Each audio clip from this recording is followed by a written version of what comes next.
হরে কৃষ্ণ বন্ধুগণ, আগামীকাল বুধবার 11ই সেপ্টেম্বর 2024 পালিত হবে শ্রী শ্রী রাধা অষ্টমী উৎসব ব্রত। বন্ধুরা, জন্মাষ্টমীর ঠিক 15 দিন পরে পালিত হয় শ্রী শ্রী রাধা অষ্টমী উৎসব ব্রত। রাধা অষ্টমীর তিথি হচ্ছে শ্রী শ্রী রাধারানীর আবির্ভাব তিথি। এই দিনে রাধারানী ধরিত্রীকে পবিত্র করে আবির্ভাব হয়েছিলেন শুক্লা পক্ষের ভাদ্র মাসের অষ্টমী তিথিতে। যে নারী রাধারানীর এই আবির্ভাব তিথি বা এই ব্রত পালন করে থাকে তার জীবনে সফলতা সবসময় লেগেই থাকে। সেই ব্যক্তি কোনো কিছুতেই পিছিয়ে থাকবে না। এক কথায় ভাগ্যের দ্বার তার জন্য সব সময় খোলা থাকবে।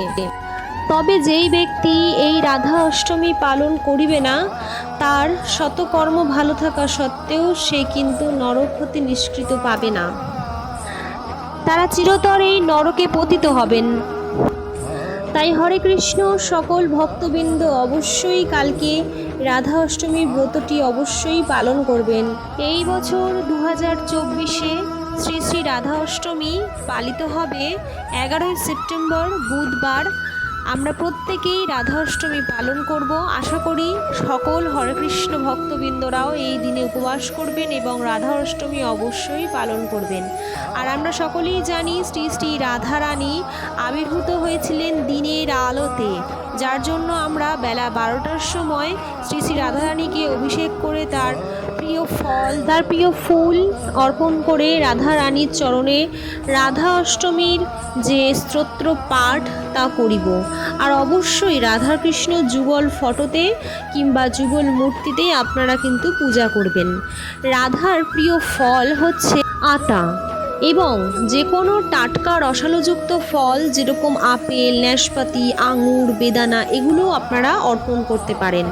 তাছাড়াও প্রিয় ফুল হচ্ছে পদ্ম, কেতকী, কদম, এছাড়াও জুঁই ফুল, গন্ধযুক্ত যে সমস্ত ফুল সেগুলোই রাধারানীর খুবই প্রিয়।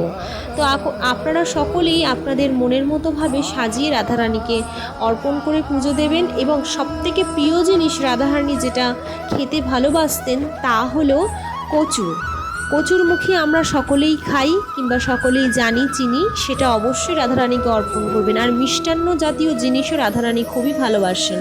আজকের মতো ভিডিওটি এখানেই শেষ করছি। সকলে ভালো থাকবেন। রাধে রাধে।